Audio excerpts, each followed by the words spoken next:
During our family reunion, an unexpected call came through on my husband's phone.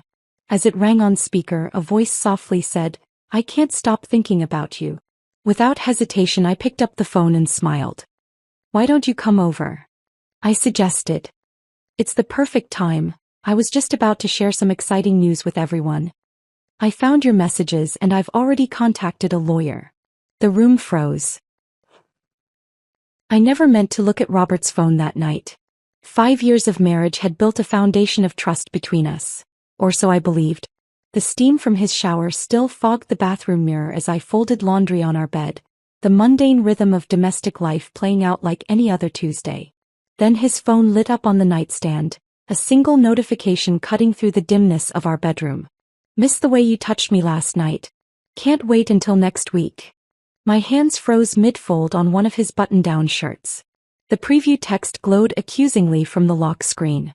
Robert had been on a business trip last night, a monthly occurrence with his real estate development firm. I set down the shirt with deliberate care, as if the fabric had suddenly become fragile. Before we continue with Sarah's journey, I want to pause for a moment. If you've ever felt that gnawing suspicion something wasn't right, or admired someone who found strength after betrayal, this story will resonate deeply. Please consider subscribing. It's completely free and connects you with others who appreciate these raw tales of reclaiming personal power. Now let's dive in. I picked up his phone, telling myself there must be some explanation. Some work colleague making an inappropriate joke. A text meant for someone else. Anything but what my instincts were screaming at me. The message disappeared as the screen timed out, and I placed the phone back exactly as I'd found it, my heartbeat thundering in my ears. When Robert emerged from the bathroom, towel wrapped around his waist, I kept folding clothes with mechanical precision. He noticed nothing unusual as he checked his phone, his face briefly illuminated by the screen's glow. I watched from the corner of my eye as his expression softened into a small smile before he typed a quick response. That smile, I'd thought it belonged only to me. "Everything okay?" he asked, slipping on his pajama bottoms. "Fine," I replied, my voice surprisingly steady. "Just tired." Sleep never came that night. I lay beside him, listening to the even rhythm of his breathing while my mind constructed and discarded 100 different scenarios. By morning, one thought crystallized through the fog of shock. I needed proof. For 3 days I maintained our normal routine. Breakfast together before work, texts throughout the day, dinner and TV in the evening. I played the role of contented wife while tracking his late-night phone habits and noting the passcode he entered when he thought I wasn't watching. On Friday, when he left his phone to grab coffee from the kitchen, I made my move. The message thread was there, under a contact simply labeled M. Dozens of exchanges stretching back 4 months. Intimate details. Meeting arrangements. Photos I couldn't bring myself to open. I took screenshots of the most damning evidence, sending them to my own private email before carefully backing out of the apps, leaving everything as I found it. The following Thursday, Robert packed for another overnight client meeting in Detroit. I kissed him goodbye at the door, my lips curved into the same trusting smile I'd perfected over our years together. "Drive safely," I said, like always. "I'll call you when I get to the hotel," he promised, like always. 20 minutes later, I was in my own car, following his familiar silver Audi at a careful distance. I'd never tailed anyone before, but I'd watched enough crime shows to maintain 3 cars between us, switching lanes periodically to avoid detection. The knot in my stomach tightened as he passed the exit for downtown Detroit, continuing another 15 miles to a boutique hotel in Birmingham, an upscale suburb we'd visited together for anniversary dinners. I parked across the street, watching as he checked in with the casual confidence of a regular guest. 40 minutes later, a sleek black Mercedes pulled into the lot. From it emerged a tall blonde woman in a fitted business suit whom I recognized immediately. Melissa Winters, the new agent at his firm. I'd met her at the company Christmas party just 3 months ago, where Robert had introduced us with his hand resting casually on my lower back. My phone captured their embrace in the lobby. Too intimate for colleagues, too familiar for a first encounter. Something inside me cracked as they walked toward the elevator, his hand finding the small of her back in the exact same way it had once guided me. That weekend, while Robert golfed with clients, I created an encrypted folder on my cloud drive. Home renovation ideas. I named it knowing he'd never bother to look inside. Into it went the screenshots, the photos from the hotel, and a document where I began detailing dates, inconsistencies in his stories, and unexplained expenses I found while combing through our joint accounts. $340 at Tiffany's in February. I'd received no jewelry for Valentine's Day. $180 at Giovanni's Ristorante, an intimate Italian place, on a night he claimed to be at a business dinner at the steakhouse downtown. 3 separate gas receipts from stations along the route to Birmingham when he should have been in Detroit. Each new piece of evidence was another fracture in the image of our perfect marriage. The beautiful home in the suburbs, the plans for children next year, the vacations we'd meticulously saved for. I'd built my entire identity around being Robert's wife, and now that foundation was crumbling beneath my feet. On our 5th wedding anniversary, while we drank champagne at the restaurant where he'd proposed, I made my decision. The waiter had just brought our dessert, chocolate soufflé with 2 spoons, when Robert's phone buzzed. He glanced at it, made a poor excuse about checking work emails, and typed a quick response. I recognized the smile he tried to hide, the same one I'd seen that first night after the shower. "Is everything okay at the office?" I asked innocently. "Just Johnson being anxious about the Westbrook property," he lied smoothly, sliding his phone back into his jacket pocket. "Nothing that can't wait until tomorrow." That's when I knew. I wouldn't confront him, not yet.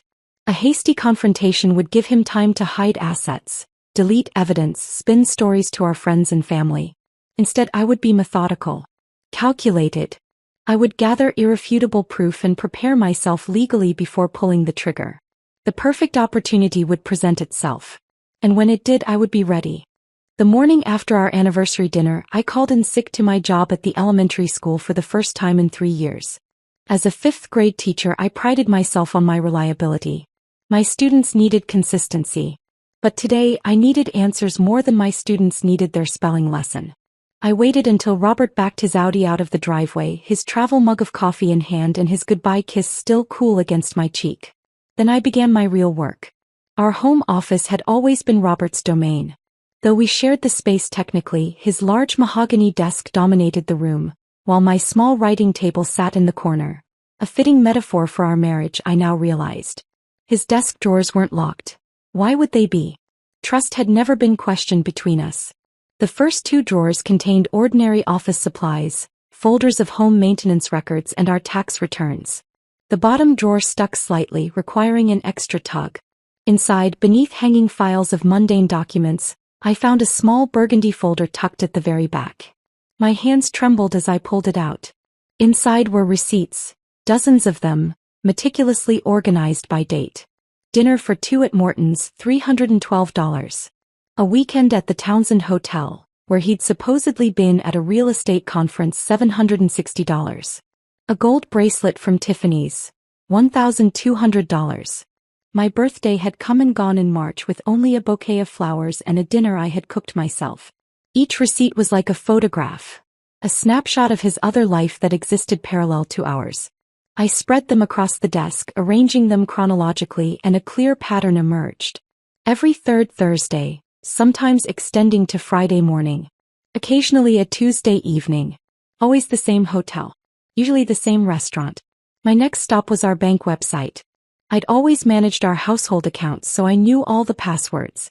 While I'd noticed the charges before, I'd never scrutinized each transaction, trusting Robert's explanations of client dinners and professional development seminars.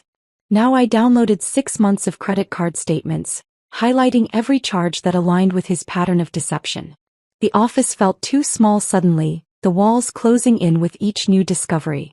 I moved to the dining room table, spreading out my growing collection of evidence.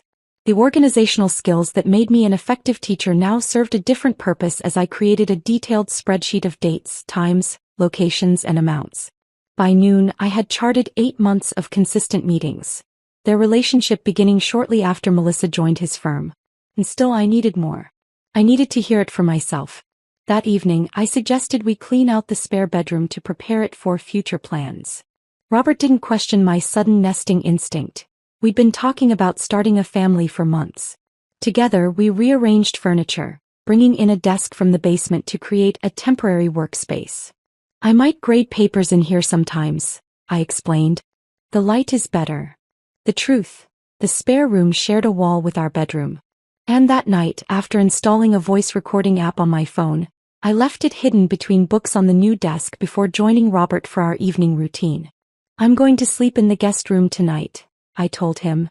I've got that slight headache again and I don't want to disturb you if I can't sleep. His concern seemed genuine as he brought me pain relievers and a glass of water. Once alone, I waited, listening to the familiar sounds of our home settling for the night. Around 11:30 I heard it, the low murmur of Robert's voice through the wall. The recording caught everything. His whispered endearments. Plans for their next meeting.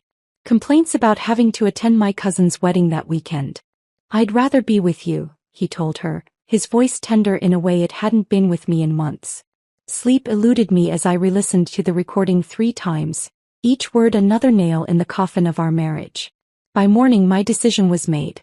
This wasn't a one-time mistake. This was calculated, ongoing betrayal. I called an attorney the next day. Not our family lawyer who had handled our house purchase and wills, but Diana Moore. A name I'd heard mentioned by a colleague who'd gone through a brutal divorce last year. Diana's office was nothing like I'd imagined. Instead of dark wood and leather, her space was filled with plants and natural light. The woman herself, with her silver-streaked bob and bright blue reading glasses perched on her nose, projected calm competence rather than aggressive litigation. "Tell me everything," she said after introductions, "and don't leave anything out. The surprises hurt most in court." For an hour, I laid out my discoveries while she took notes on a yellow legal pad. She asked pointed questions about our finances, property, and the evidence I'd collected. "Michigan is a no-fault divorce state," Diana explained when I finished, "but that doesn't mean evidence of infidelity is irrelevant. It can influence property division, especially if he's spent substantial marital assets on this relationship." She handed me a folder with information about divorce proceedings and a checklist of documents to gather. "Start securing copies of all financial records, investment accounts, retirement funds, property deeds, insurance policies. Establish your own bank account if you don't have one. And Sarah," she added, sliding her business card across the desk, "don't tip your hand too early. The element of surprise is sometimes our best advantage." I nodded, feeling more in control than I had in weeks. "How much more evidence do I need?" Diana leaned back in her chair, studying me over her glasses. "You've got a solid start. But if possible, I'd like photographs placing them together, additional recordings establishing the relationship's nature, and documentation of any major purchases he's made for her. The more comprehensive our evidence, the stronger our position for negotiation." As I drove home, Diana's words echoed in my mind. I wasn't just gathering evidence anymore. I was building a case. And for the first time since finding that text message, I felt something beyond pain and betrayal. I felt purpose. Robert would be out of town again next Thursday. I marked the date on my calendar and began planning my next move. Thursday arrived with a relentless spring rain that matched my mood. I'd planned this day meticulously, calling in a personal day at school and telling Robert the first had a dentist appointment followed by lunch with my sister. He kissed me goodbye, reminding me he'd be home late due to a client dinner. Another lie to add to my growing collection. I waited 30 minutes after he left, then drove to Carson Realty's gleaming office building downtown. The rain provided perfect cover. Umbrella tilted forward, raincoat collar up, I was just another anonymous visitor seeking shelter from the downpour. The reception area buzzed with morning activity as agents filtered in, shaking off umbrellas and clutching coffee cups. "I'm looking for Melissa Winters," I told the receptionist, my voice steady despite my pounding heart. "I'm interested in listing my property. Ms. Winters is in a morning meeting. Would you like to leave your information?" "Actually, I'll wait," I replied, settling into a chair with a clear view of the office floor. Through the glass partitions I could see Robert in the conference room standing at a whiteboard. The quarterly sales meeting, he'd mentioned it last week. 20 minutes later the meeting broke up. Agents spilled out into the main floor, Robert among them, laughing with a tall blonde woman. Melissa Winters. I'd seen her at the hotel and at last year's Christmas party, but now I studied her with new eyes. Designer suit, perfect manicure, wedding ring conspicuously absent. She touched Robert's arm as they talked, the gesture casual but intimate. Too intimate. I slipped out before either could spot me, my reconnaissance mission complete. Back in my car, I pulled up the company website on my phone, navigating to the Our Team page. Melissa's professional biography revealed she joined the firm 18 months ago after relocating from Chicago. 18 months. The timeline matched perfectly with when Robert's behavior had begun to change. At home, I opened our wedding album, a beautiful leather-bound book I hadn't looked at in months. I flipped through reception photos, scanning faces in the background, looking for someone I'd missed before. And there she was, in a group shot at table 7. Melissa Winters, 5 years younger, with darker hair but unmistakably her, smiling next to Robert's college roommate Tom. She'd been at our wedding, witnessed our vows, eaten our food, then systematically worked to dismantle everything those vows represented. The betrayal twisted deeper, more personal than I'd imagined. This wasn't just about sex or emotional connection. This was about someone who had observed our happiness and deliberately targeted it. Or had Robert been the instigator? The sick feeling in my stomach intensified as questions multiplied without answers. I needed more information.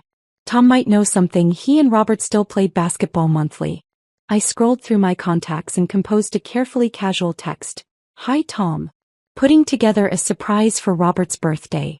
Didn't you bring a friend to our wedding? Melissa something? Does she still live in the area? His reply came an hour later. Melissa Winters? Yeah, she's actually working with Rob now. Small world, right? They've gotten pretty close. She still asks about Rob whenever I see her.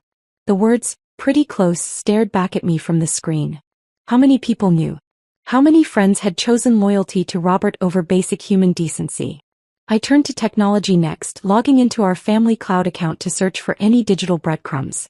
Robert wasn't particularly tech-savvy. He often needed my help syncing devices or backing up photos. This carelessness became my advantage. In a subfolder labeled Work Conference San Diego, I found them. Photos never meant for my eyes. Robert and Melissa on a beach at sunset.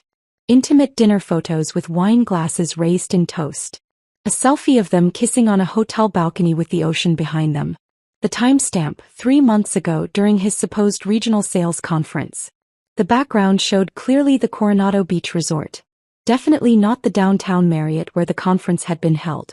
I forwarded the evidence to my secure email, hands shaking with a mixture of vindication and devastation. Each discovery was both a victory for my case and another wound to my heart. The next day I ran into Jessica, another agent from Carson Realty, at the grocery store. We'd been friendly at company events, though not close.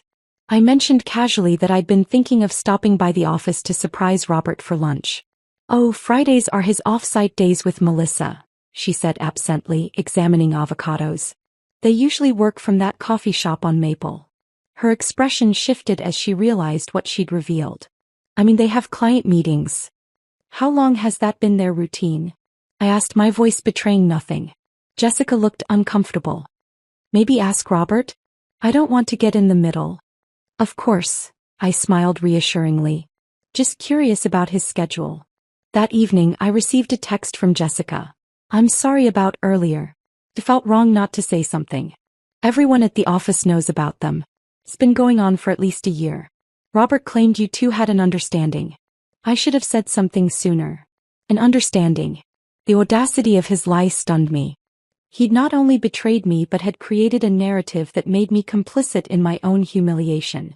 Back at my laptop, I created a new document in my evidence folder. Timeline of betrayal. Meticulously, I plotted every date, location, witness account, and piece of evidence. 18 months of deception laid out in cold, hard facts. The pattern was unmistakable. What had begun as occasional meetings had evolved into regular rendezvous, growing bolder and more frequent. Diana had advised collecting comprehensive evidence, and now I had it. Financial records, photographs, witness statements, and a detailed timeline spanning 1.5 years of my marriage. The case was solid. Yet something made me hesitate before calling her. The final piece was still missing. The perfect moment to reveal what I knew, a moment that would leave no room for Robert's excuses or manipulation. The answer came when I checked our shared calendar. In 2 weeks, the annual Carson family reunion at our lake house. Robert's parents, siblings, cousins, everyone who mattered to him would be there. I picked up my phone and called Diana. I'm ready to proceed, I told her. But I need your advice on timing. The family reunion is perfect timing, Diana said, her voice calm and measured through the phone. But are you absolutely certain you want to do it so publicly? I stood at our kitchen window, looking out at the lake that had sold us on this house 3 years ago. The water rippled in the afternoon sunlight, deceptively peaceful. Yes, I answered without hesitation. He humiliated me in front of his entire office. Let him face the consequences in front of his family. After hanging up, I opened my laptop and drafted an email to Robert's mother, Eleanor. The annual Carson family reunion had rotated between homes for generations. This year had been scheduled at Robert's brother's place in Grand Rapids, but with a new baby and recent renovation delays, he was struggling to host. We'd be happy to host at the lake house, I wrote, infusing the message with my usual warmth. The weather should be perfect, and we haven't had everyone over since we finished the deck expansion. Eleanor's enthusiastic acceptance arrived within the hour, along with offers to help coordinate. Robert was thrilled when I told him that evening, kissing my cheek and calling me the perfect wife. I smiled and leaned into his embrace, wondering if he could feel how rigid my body had become at his touch. The next 2 weeks became an exercise in strategic planning and emotional compartmentalization. By day, I was the devoted wife preparing to welcome her extended family, ordering supplies, planning menus, coordinating sleeping arrangements for out-of-town guests. By night, I methodically prepared for the aftermath of what I would do. I visited our bank on a quiet Tuesday morning, requesting access to our safe deposit box. Inside, I added my grandmother's jewelry and the deed to the small cabin in northern Michigan that I'd inherited before our marriage. Then I opened a new box in my name only, securing copies of our financial records, my evidence folder, and a set of house and car keys. That same afternoon, I opened a separate checking account at a different bank, transferring a modest amount from my personal savings. Enough to cover immediate expenses after the explosion, but not so much that Robert could claim financial impropriety. Just organizing my classroom supply fund, I explained when he questioned the bank statement. He accepted the explanation without further inquiry, his attention already drifting to his phone where Melissa had undoubtedly texted. The guest list required careful consideration. Eleanor and William, Robert's parents, were non-negotiable. They'd always treated me like a daughter, and their presence would ensure maximum impact. His brother James and sister-in-law Caitlin with their new baby would provide the wholesome family contrast. His sister Emily, always my strongest ally in the family, would be crucial support. Various aunts, uncles, and cousins completed the tableau of witnesses. 10 days before the reunion, I stood in our walk-in closet, mentally dividing our possessions. The cashmere sweaters he'd given me for Christmas. Did I even want them anymore? The framed photos throughout the house. Which would I take when this was over? I removed my most treasured possessions discreetly, a few items each day, storing them in the trunk of my car before transferring them to my sister's garage. Spring cleaning, I told Robert when he noticed missing items. Just decluttering before everyone arrives. Each night after he fell asleep, I practiced in the bathroom mirror. The exact words I would say. The precise tone, not hysterical, not bitter, but calm and resolute. I rehearsed different scenarios. If he denied everything, if he tried to turn the family against me, if he became angry. I prepared for every possibility except the one I feared most. That when the moment came, my resolve would crumble under the weight of 5 years of love and shared dreams. A week before the reunion, I visited the lake house alone, ostensibly to begin preparations. In reality, I needed time and the space to mentally block out how the scene would unfold. I stood in the great room, mapping the likely positions of family members, considering sight lines and acoustics.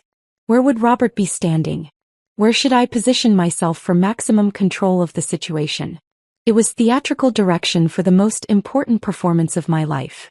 I rehung family photos that suddenly felt like props. Robert and me on our honeymoon in Bali, the whole Carson clan at last year's reunion, the professional portrait we'd taken for our Christmas card. Behind each smiling image lay 1,000 moments of genuine happiness that now felt contaminated. Had he been thinking of her even then? Had any of it been real? 3 days before the event, I met with Diana again, reviewing our strategy for the immediate aftermath. Have a bag packed, she advised. Once it happens, you'll want space from each other. Do you have somewhere to stay? Pie sisters, I confirmed. She's prepared the guest room. Good. And you've secured your important documents. I nodded, patting my purse where copies of our marriage certificate, tax returns, and property deeds now resided alongside my driver's license and credit cards. I want to make sure you remember this is going to be emotionally taxing, Diana said, her typically brisk tone softening.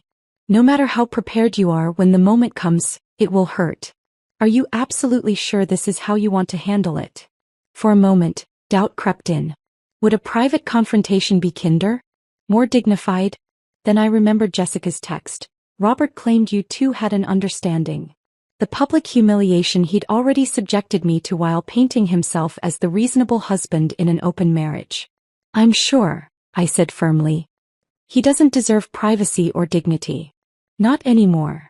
The day before the reunion, I made one final preparation. I wrote a letter to Robert, sealing it in an envelope to give him afterward.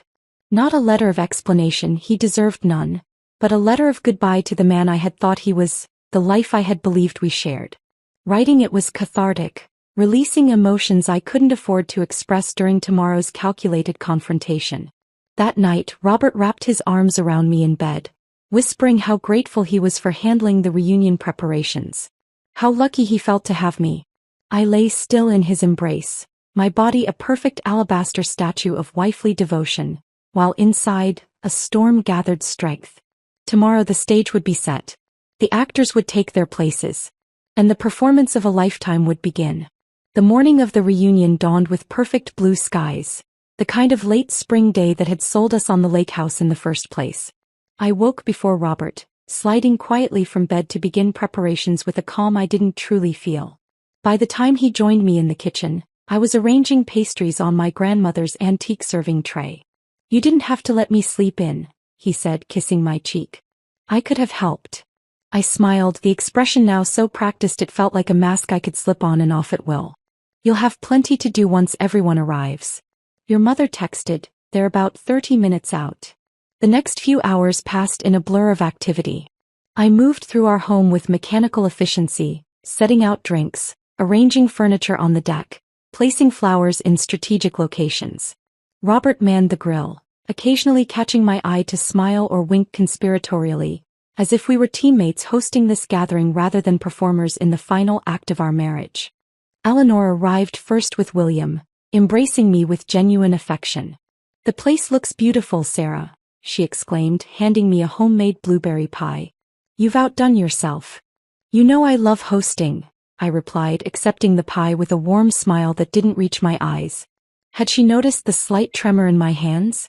If so, she attributed it to the excitement of the day rather than the emotional tempest brewing inside me. By noon, our property teemed with Carson family members, 36 in total, from Robert's 90-year-old grandmother to his cousin's newborn daughter. They sprawled across the deck and lawn, voices mingling with laughter and the gentle lapping of lake water against our private dock. I moved among them with practiced grace, refilling drinks, directing people to food, engaging in small talk while maintaining emotional distance. Sarah, this potato salad is divine, Robert's Aunt Margaret declared, helping herself to seconds. You simply must share the recipe. Family secret, I responded with a wink, knowing I'd never speak to this woman again after today.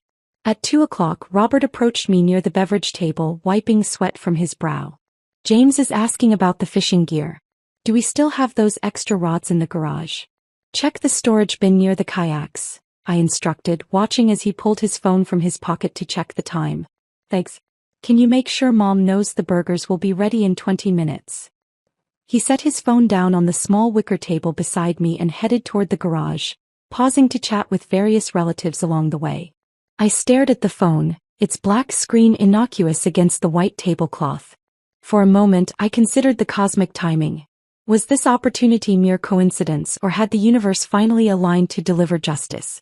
Either way, I wasn't about to squander the moment. I continued arranging drink pitchers, keeping one eye on the abandoned phone. 5 minutes passed. Then 10. Robert became engrossed in a conversation with his brother and cousin near the dock, gesturing animatedly about something involving fishing lures. His phone remained forgotten. The first vibration was subtle. I might have missed it if I hadn't been watching so intently. The screen illuminated with an unsaved number, just digits without a name. I glanced toward Robert, still deeply engaged in conversation a good 50 yards away. The call ended. The screen went dark. 2 minutes later it vibrated again, same number. Again I let it ring through to voicemail. I picked up my glass of lemonade, taking a slow sip while maintaining my position near the forgotten device. Around me, the reunion continued in full swing. Eleanor organizing an impromptu group photo, children chasing each other across the lawn, William telling his famous college football stories to anyone who would listen. The third call came just as I was considering moving away from my post. Again the same number. This time I picked up the phone, holding it in my palm as it vibrated insistently. Robert remained oblivious, now helping his brother launch a kayak into the lake. When the screen went dark again, doubt flickered briefly. Was I ready for what would come next? The question vanished as quickly as it had appeared. I had spent weeks preparing for this moment. I was more than ready. The fourth call came less than a minute later. This time I didn't hesitate. I swiped to answer, raising the phone to my ear without speaking. Robert. Melissa's voice was breathy, intimate. I know you're busy with family stuff, but I can't stop thinking about you. Last night was amazing. In that moment, a strange calm settled over me. All the anxiety, all the rehearsing, all the uncertainty, everything distilled into perfect clarity. I pressed the speaker button, making sure her voice would carry. Why don't you come over? I suggested, my voice steady and clear. Heads turned toward me, conversations pausing mid-sentence. It's the perfect time. Robert's head snapped up from across the yard, his expression shifting from confusion to recognition to horror in the span of heartbeats. I found your messages, I continued, voice projecting across the suddenly silent gathering, and I've already contacted a lawyer. Melissa's sharp intake of breath was audible through the speaker. Who is this? She demanded, though she must have already known. This is Sarah, Robert's wife. I emphasized the last word, watching as Robert abandoned the kayak and began moving rapidly toward me. We're having our family reunion today. Everyone's here, his parents, siblings, cousins, and now they all know about you too. Oh my God, Melissa whispered. Sarah, Save it, I interrupted. I've seen the photos from San Diego. I know you were at our wedding. I know everything. Robert reached me, his face ashen. Sarah, please, he said, reaching for the phone. Give me the phone. I held it away from him, maintaining eye contact. Why? So you can explain how this is all a misunderstanding? How I've got it all wrong? I turned back to the phone. Melissa, he told his entire office that we had an understanding. Did he tell you that too? The silence that followed was answer enough. William and Eleanor stood frozen by the picnic table, identical expressions of shock on their faces. James had abandoned the kayak halfway onto the shore. Even the children had stopped playing, sensing the sudden shift in atmosphere. I handed the phone to Robert, who took it with trembling fingers. She's all yours now, I said, voice steady despite the adrenaline coursing through me. I'm certainly not. As I walked away, I heard Melissa's voice still emanating from the speaker. Robert? Robert, what's happening? Behind me, the perfect family reunion collapsed into chaos, exactly as I had planned. I stood in the center of the stunned silence, feeling strangely detached from the chaos unfolding around me. Robert stared at the phone in his hand as if it were a venomous snake, Melissa's voice still faintly audible through the speaker. Hang up, I said quietly. His eyes met mine, pleading. Sarah, please, let me explain. There is nothing to explain. My voice carried across the yard, steady and clear. 18 months, Robert. Hotel receipts. Jewelry she wore that was meant for me. Vacations disguised as business trips. What exactly is there to explain? He finally pressed the end call button, silencing Melissa mid-sentence. The absence of her voice somehow made the moment more intense, forcing everyone's attention to the confrontation happening in their midst. Eleanor broke from her frozen position by the picnic table, moving toward us with uncertain steps. Robert? What is Sarah talking about? Robert's mouth opened and closed without producing sound, his usual smooth confidence evaporated completely. For a man who sold multi-million-dollar properties with charismatic ease, he suddenly couldn't form a single coherent sentence. Go ahead, I encouraged him, crossing my arms. Tell your mother about Melissa. Tell her how you've been sleeping with her for over a year while pretending to be on business trips. Tell her how you told everyone at your office that we had an open marriage, to justify your behavior. William approached slowly, his weathered hand gripping Eleanor's shoulder for support, or perhaps to steady himself. His face had aged 10 years in 10 minutes, deep lines etched around his mouth as he stared at his son. Is this true? He asked, his voice barely above a whisper. The anguish in his father's voice seemed to pierce Robert's shock. Dad, it's complicated. It's a yes or no question, William interrupted, something I'd never heard him do before. Have you been unfaithful to Sarah? Robert looked around wildly, taking in the ring of shocked faces. His brother James, sister-in-law Caitlin holding their baby, cousins and aunts and uncles all staring in disbelief. He was searching for an ally, an escape route, finding none. Yes, he finally admitted, the word hanging in the air like a gunshot. But it's not what you think. Things between Sarah and me haven't been right for a long time. That's news to me, I cut in. But then I'm not the one who's been living a double life. Eleanor's hand flew to her mouth, a small wounded sound escaping her. She had always been proud of her close relationship with me, often bragging to friends about how lucky her son was to have found such a perfect match. Now her illusions were shattering alongside mine. I trusted you, she said to Robert, tears welling in her eyes. We all did. Robert reached for her hand. Mom, please. She stepped back, avoiding his touch. The rejection was small but devastating. In 20 seconds he'd lost not just a wife but a mother's unconditional approval. His sister Emily pushed through the crowd, placing herself between Robert and me. How dare you, she hissed at her brother. After everything Sarah has done for this family? His cousin Tyler snorted from near the grill. Always thought you were too slick for your own good, Rob. Guess we know where all those client dinners really went. The murmurs grew louder, a rising tide of judgment and disappointment washing through the gathered family. Robert stood alone in the center, isolation forming around him like a physical barrier. Everyone please, he finally said, raising his voice. This is between Sarah and me. It's a private matter. Is it? I challenged. When you made it public to your entire office. When you humiliated me behind my back. When you brought Melissa to our wedding. That last revelation sent another wave of shocked whispers through the gathering. Robert looked genuinely surprised. What are you talking about? Table 7, I said coldly. Check the wedding album. She was Tom's +1. She sat 15 feet away from us while we exchanged vows. Something cracked in William then. He slammed his palm against the picnic table with unexpected force, causing plates to jump and glasses to topple. Enough, he shouted, his face flushed with anger. You bring another woman to your own wedding, and then you sleep with her behind your wife's back? Who raised you to behave this way? Because it certainly wasn't your mother and me. Robert flinched as if physically struck. In his entire life I had never seen his father raise his voice to him. William had always been Robert's greatest champion, defending his every decision, celebrating his every success.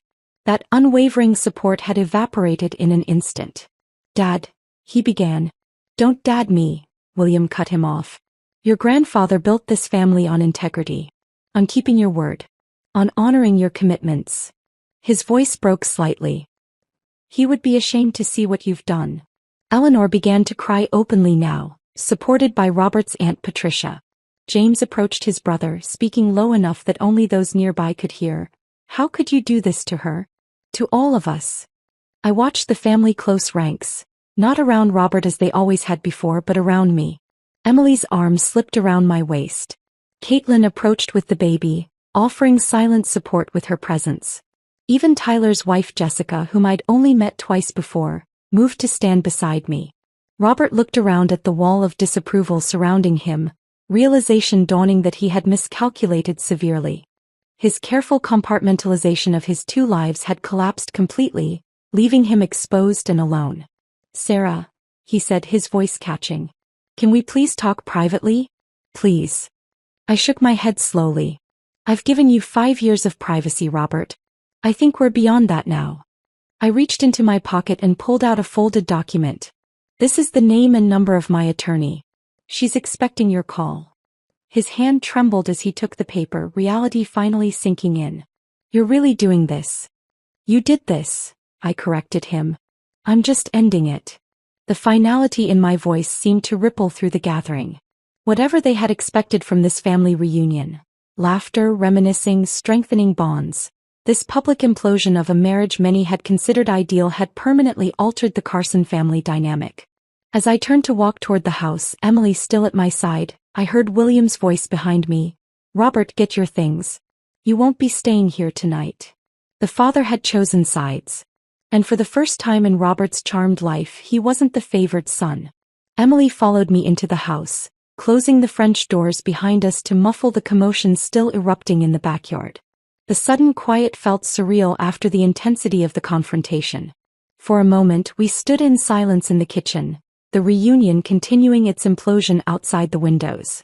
I knew something was wrong, Emily finally said, filling a glass with water and pressing it into my hands. You've seemed different these past few months. But I never imagined this. I took a sip, realizing my throat was bone dry from the adrenaline. I didn't want anyone to know until I had everything in place. How long have you known? 3 weeks, I answered, setting the glass down on the counter. But looking back, I think part of me suspected something much longer. I just didn't want to see it. Emily's eyes widened. 3 weeks. And you still hosted this reunion? Planned all this? She gestured around at the immaculate house with its carefully arranged platters and decorations. A small, grim smile crossed my face. I wanted witnesses. I wanted his family to see who he really is. Outside, I could see Robert gesturing frantically, William shaking his head firmly. Eleanor sat at the picnic table, Aunt Patricia's arm around her shoulders. Most of the extended family had pulled back, clustering in uncomfortable groups, unsure whether to leave or stay. What happens now? Emily asked. Now, I said, pulling a small overnight bag from the pantry where I'd hidden it that morning. I finish what I started. I moved through the house with purpose, collecting items I'd mentally inventoried weeks ago. My laptop.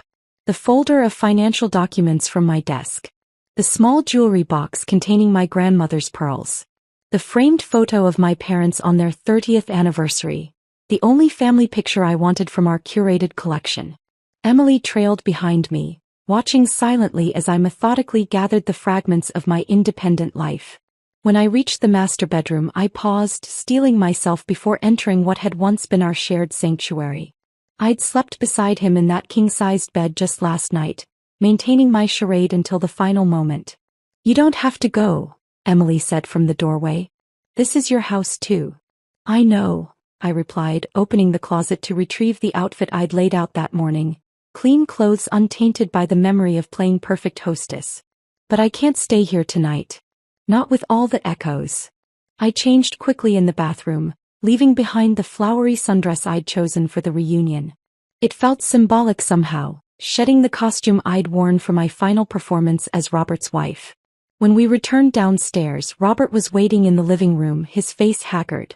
He'd clearly been crying, something I'd seen only twice in our marriage. William stood beside him, arms crossed, expression grim. Sarah, Robert began, taking a step toward me. Please. 5 minutes. That's all I'm asking. I glanced at William, who nodded slightly. 5 minutes, I agreed. Emily, would you mind waiting for me on the porch? When they'd left, closing the door behind them, Robert sank onto the sofa, head in his hands. I know I don't deserve forgiveness, he said. But you have to believe I love you. This thing with Melissa, it was stupid. Meaningless. I can end it, go to counseling, whatever it takes. 18 months isn't meaningless, Robert, I replied, remaining standing. And you didn't just cheat, you lied to everyone. You created an entire alternate life. I was weak, he admitted. Selfish. But losing you. His voice broke. I can't lose you, Sarah. For a brief, treacherous moment, I felt a flicker of the love that had sustained me for 5 years. Then I remembered the photos from San Diego. The jewelry receipts. The calculated deceptions. You already have, I said quietly. The moment you chose her the first time. He looked up sharply. So that's it? 5 years of marriage just over. It was over long before today. I just didn't know it. I shouldered my bag. Diana Moore has the divorce papers ready. This doesn't need to be messier than it already is. And if I fight it? He challenged, a flash of the old Robert, confident, entitled, emerging through his distress. Then you'll lose twice, I said simply. The evidence is comprehensive. And after today, I don't think you want your family witnessing more of your choices in court depositions. The fight drained from him visibly. What about the house? Our accounts. Talk to your lawyer, I replied. Mine is very clear on what I'm entitled to. As I turned to leave, he called after me, Where will you go? That's no longer your concern. I paused at the door. Your father says you should pack whatever you need for a few days. After that, we can arrange times for you to collect the rest when I'm not here. Outside, the reunion had largely dissolved. Most of the extended family had made awkward departures, leaving only the immediate family members. Emily waited on the porch swing, my car keys already in her hand. Dad's taking Robert to a hotel, she explained. Mom's staying with Aunt Patricia tonight. I nodded, suddenly exhausted as the adrenaline ebbed. Thank you for standing by me today. You're still my sister, she said firmly, regardless of what happens with him. Eleanor approached slowly from the garden, her eyes red-rimmed but her posture resolute. I braced myself for recrimination. Many mothers would instinctively defend their sons regardless of the circumstances. Instead, she embraced me tightly. I am so sorry, she whispered against my hair. So deeply sorry for what he's done to you. Her unconditional support cracked something in my carefully maintained composure. For the first time since discovering Robert's betrayal, I allowed myself to truly cry, releasing weeks of calculated restraint in her arms. When we finally separated, she cupped my face gently. Whatever happens next, you will always be family to us. Remember that. As Emily drove me to her house, I made 3 phone calls. First to Diana, confirming the day's events and next steps. Then to the locksmith I'd researched, scheduling an appointment for the following morning. Finally to my school principal, requesting an additional personal day. With each call, another piece of my independent life clicked into place. The Sarah who existed before Robert, confident, self-sufficient, uncompromised, was emerging from the shadows of a marriage built on illusions. That night, in Emily's spare bedroom, I opened my laptop and systematically changed every password Robert might know. Email, banking, social media, cloud storage. With each new password, I felt another link in the chain binding us together snap free. The last thing I did before sleep claimed me was delete his contact from my phone. Not blocked, simply deleted. As if he'd never existed. Tomorrow would bring complications, negotiations, the messy business of untangling 2 lives. But tonight, in the quiet darkness of my temporary sanctuary, I felt something unexpected, relief. For the first time in 18 months, I wasn't sharing my husband with a ghost.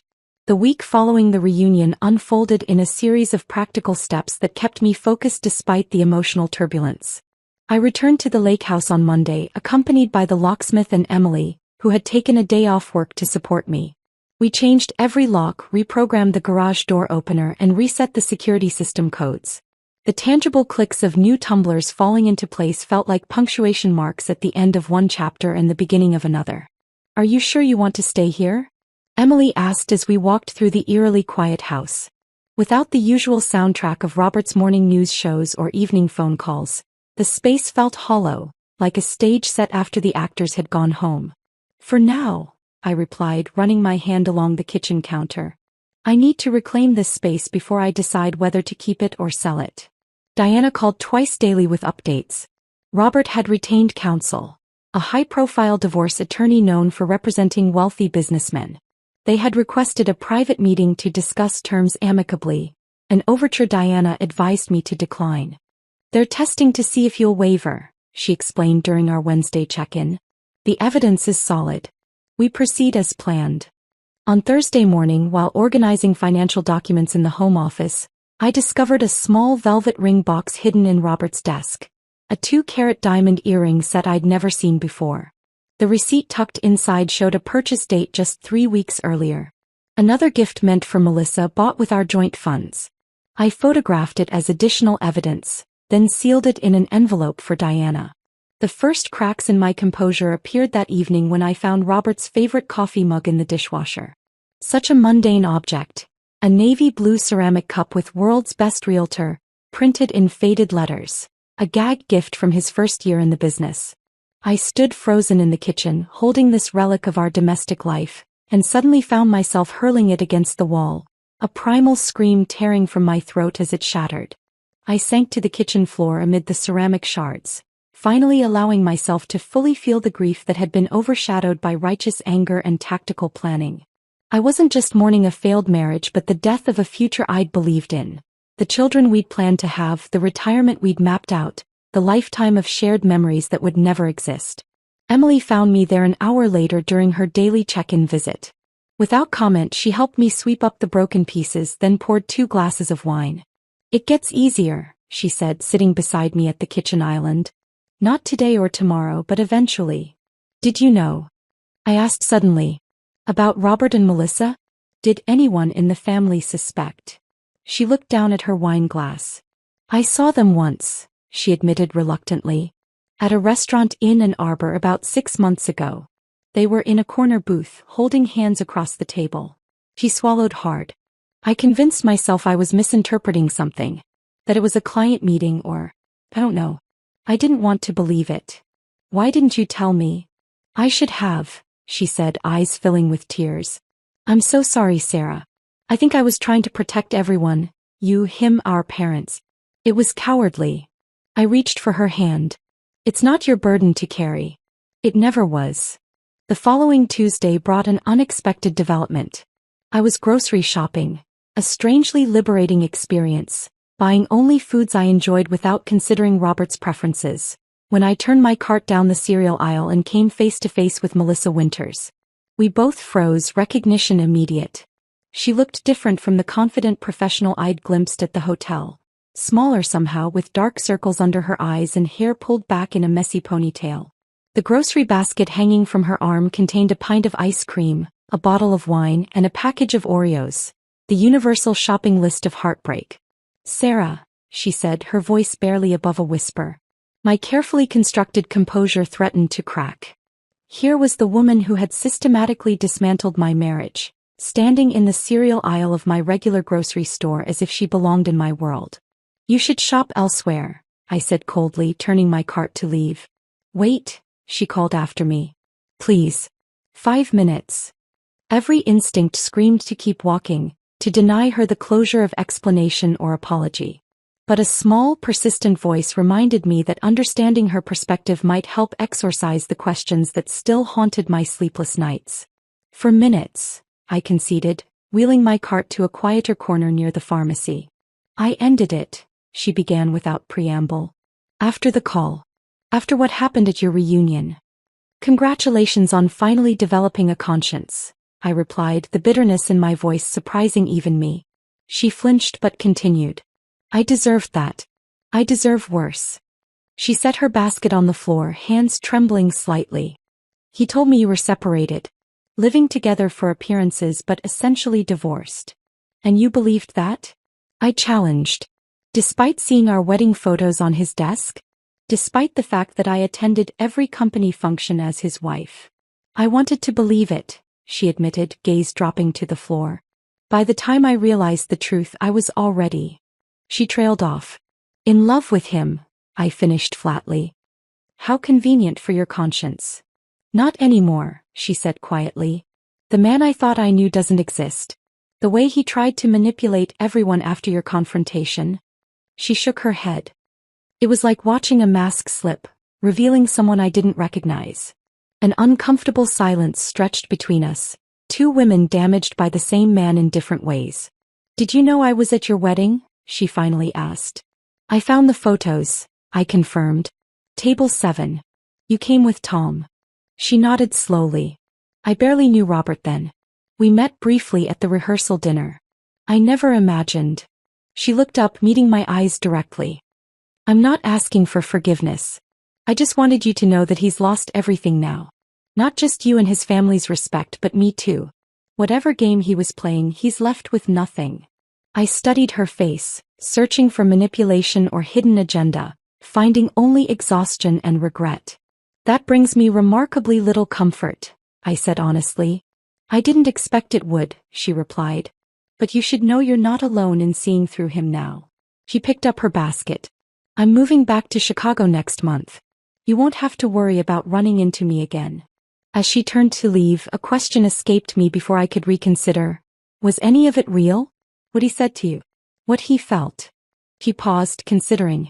I don't think Robert knows what real is anymore. He spent so long crafting different versions of himself for different people that I'm not sure even he knows which one is authentic. Her sad smile held no triumph, only shared recognition of painful truth.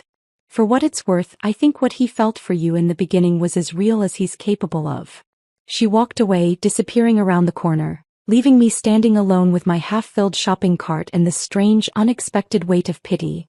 Not for myself, but for both women who had built lives around a man who existed only in carefully crafted reflections. The divorce proceedings moved more swiftly than I had anticipated. Whether from shame, guilt, or simple pragmatism, Robert didn't contest the division of assets Diana proposed. The lake house was sold, the proceeds split along with our investments and savings. My meticulous documentation of his financial infidelity, the gifts, trips, and dinners purchased for Melissa with our joint funds, resulted in a settlement that slightly favored me, a small victory that felt more symbolic than significant. I signed the final papers 6 months after the reunion, in Diana's sun-drenched office with its thriving plants. The moment should have felt momentous, but as I watched my signature dry on the document, I felt only a quiet acknowledgement of an ending long overdue. Congratulations, Diana said, sliding the papers into a folder. You're officially divorced. Thank you, I replied, surprising myself with a genuine smile. For everything. What's next for you? She asked, removing her reading glasses. It was a question I'd been considering deeply. The settlement had left me financially secure, with enough to start over however I chose. The school year had ended, and for the first time in my adult life, I had no obligations to anyone but myself. I'm not sure yet, I admitted. But I'm looking forward to finding out. That evening, I invited Emily and my sister Kate over to my new apartment. A bright, airy space overlooking the river, with walls I'd painted myself in shades of blue and green. We opened a bottle of champagne, not to celebrate the end of my marriage but to toast the beginning of whatever came next. To Sarah 2.0, Kate declared, raising her glass. Stronger, wiser, and finally free to become whoever she wants. It was a nice sentiment, but the reality of rebuilding proved more complicated. My identity had been so thoroughly entwined with Robert's that I sometimes caught myself making decisions based on his preferences, reaching for wines he would have chosen, avoiding restaurants he disliked, second-guessing career moves through the lens of what would have fit our shared life. I started small. I enrolled in a photography class I'd always wanted to take but had postponed because it conflicted with Robert's bowling league nights. I let my hair grow longer, no longer maintaining the shoulder-length cut he had preferred. I adopted a rescue cat, a scraggly orange tabby with a crooked tail, despite Robert's lifelong insistence that he was allergic. What's his name? The shelter volunteer asked as I completed the adoption paperwork. I studied the cat's defiant green eyes, his resilient spirit despite whatever hardships had brought him to the shelter. Phoenix, I decided. His name is Phoenix. Summer turned to fall, and with it came an unexpected opportunity. The principal at my school approached me about developing a special arts integrated curriculum for struggling readers. A project that would combine my teaching experience with my newfound passion for photography and visual storytelling. It would mean reducing your classroom hours, she explained. More administrative work, curriculum development. But I think you'd be perfect for it. Before Robert, I would have jumped at the chance. During our marriage, I had downplayed my career ambitions, focusing instead on creating the perfect home environment to support his success. Now I said yes without hesitation. The project consumed my fall and winter in the best possible way. I worked long hours, collaborating with art teachers and literacy specialists, developing a program that used visual narrative to engage students who struggled with traditional text. When we launched a pilot class in January, watching disengaged students suddenly find their voices through photography and storytelling felt like witnessing small miracles daily. Eleanor called regularly, our relationship evolving from in-law cordiality to genuine friendship. William sent thoughtful birthday and Christmas gifts. Emily remained my strongest ally, Sunday brunches at her house becoming a cherished ritual. Robert's family had chosen to keep me in their lives, A decision that both touched and occasionally complicated my healing process. Have you heard from him? Eleanor asked carefully during one of our monthly phone calls, nearly 10 months after the divorce. No, I answered truthfully. Not directly. Through mutual connections, I knew the broad outlines of his life. He had moved to Chicago, presumably following Melissa, though whether they had reconciled remained unclear. His career continued successfully. Betrayal, it seemed, was no impediment to selling luxury real estate. It's probably better that way, Eleanor acknowledged. But I want you to know that whatever happens with Robert, you'll always be family to us. As the 1-year anniversary of the reunion approached, I found myself surprisingly calm. The sharp edges of betrayal had dulled to a manageable ache, present but no longer debilitating. My new life had taken shape around me, a career with fresh purpose, a home that reflected only my tastes, friendships deepened by authenticity rather than social convenience. On the actual anniversary, I took a personal day and drove alone to Lake Michigan. The spring air carried a hint of warmth as I walked along the shoreline, watching waves crash against the sand. I found a quiet spot on a dune and retrieved a small box from my bag. Inside was the letter I had written to Robert the night before the reunion, words never delivered but preserved as a time capsule of raw emotion. I reread it once, acknowledging the pain and anger of that moment without being consumed by it. Then I tore it into tiny pieces, letting the wind carry them out over the water, watching as they disappeared into the vastness of the lake. My phone buzzed with a notification, a reminder about tomorrow's curriculum planning meeting. Real life, my new life, waiting for me beyond this moment of ceremonial closure. I lingered a while longer, savoring the sense of completion before finally turning back toward the parking lot. As I reached my car, my phone rang, an unknown Chicago number. My heart skipped, then steadied as I silenced the call without answering.